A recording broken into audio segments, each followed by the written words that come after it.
Dr. Candice Burke knew better than to stay late after teaching her evening classes, especially one on the fourth floor like tonight English 140 intro to children's lead.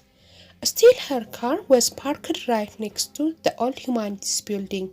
Police officers patrolled the campus, and she was a quick study on the 3 flights of stairs, priding herself on her athletics prowess. Even now, she had turned 40. It was one of her favorite times of the fall semester's midterms.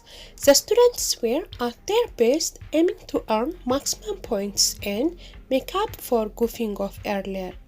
Their efforts on the midterm projects mattered a lot to Candice Wade so that even a failing grade could be brought up dramatically with an outstanding performance at midterm. After tonight's class was over and the presentation were fresh in her mind, Candice stayed to jot into her grade book. She liked keeping paper record for those unpredictable times when electronic digital records suddenly became unavailable. Tonight was Arthur's first A grade. She was impressed by his clever presentation, very original, and considered adding a plus sign after his A. Clearly, she had through researches the Gingerbread Man fairly late, and he punctuated his 10 minutes in front of the class with high falsetto chants of the classic run, run as fast as you can. You can catch me, I am the Gingerbread Man. Mesmerizing his audience, Arthur had acted out seldom heard version of the little man as when he was a ball of bread duff in the Salving Lance. Arthur described the time the gingerbread man was a dumpling and another when he was a child made of clay. One story depicted the little guy as a spake goat and instead of his run song he chanted, "They are looking for me high and low. I'm wanted that. I'm wanted for this, for any old thing that has gone amiss." Arthur even described the gingerbread man in his role as a dangerous criminal in a newly released contemporary nursery crime story. He ended his presentation to the class by noting with raised eyebrows that he was hoping the little guy could escape Dr. Adams' merciless grading system. Candice had to smile as she marked a plus sign next to Arthur's A grade. He had been expecting her to fail him. Wouldn't he surprised? The rest of the grading took her about 10 minutes. Turning to unplug her cell phone, she was startled to see she had not pushed the chart all the way into the outlet. Her phone was still dead. Disgusting. She threw it into her backpack along with her grade book and hoisted the bag over her shoulder.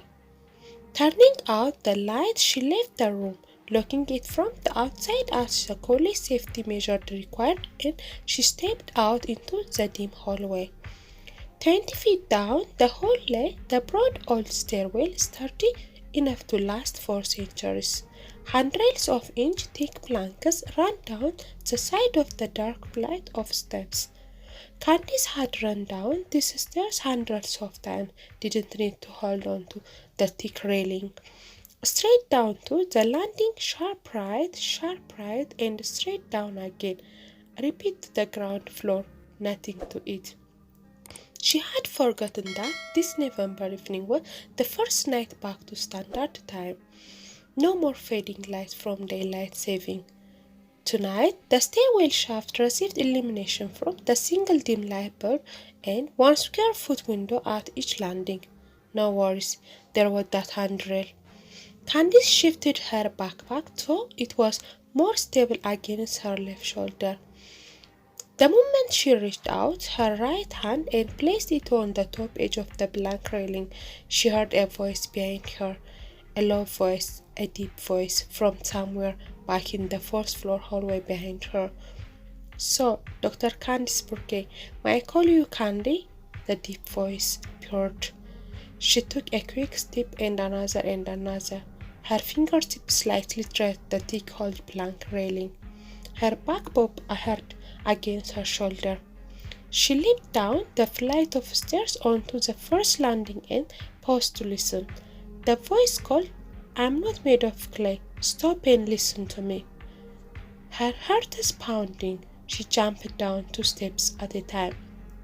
Halfway down next flight, her backpack slipped off her shoulder and tumbled over the steps to the second floor landing. Stunned, she froze and started with eyes at the back. Her phone was in there, but dead. Close behind came in the falsetto voice, thin and high. "Run, run as fast as you can, but I can't catch you. I'm the gingerbread man." She scurried to the landing and bent to pick up her bag, steeling herself against him catching up with her. Would he leap into her bag? Mankalk laughing, quiet, more laughing, heavy breathing. She turned it right and scuttled down to the ground floor entry. Her car was just outside. She twisted her head for a quick look up at the top of the stairs. There he was, screaming, "Run, run as fast you can, Candy." Suddenly, he tumbled, voiceless. She watched him fall in slow motion, head over heels, down the dark stairway. Within a turn, his shoes landed a foot away from her own. He shot up and stood tall. She shoved him hard. He hit the double-door push bar and dashed outside. Candice held her breath, her heart racing. She listened. Mesmerized, she waited, gave him time to get away. Nothing, not a sound from the gingerbread man. She yanked her phone out of her backpack and pushed 911. Nothing. It was truly dead. She started screaming for help, hoping a roaming campus police officer was in her shoes, but nothing. Not sure how long she waited. Candice made her way out to her car and started the engine, ready to back out of the space. She checked her rear view mirror. There in the back seat was the gingerbread man, grinning at her. Thanks for listening. If you need another extra this criminal story, please like, share and subscribe my channel.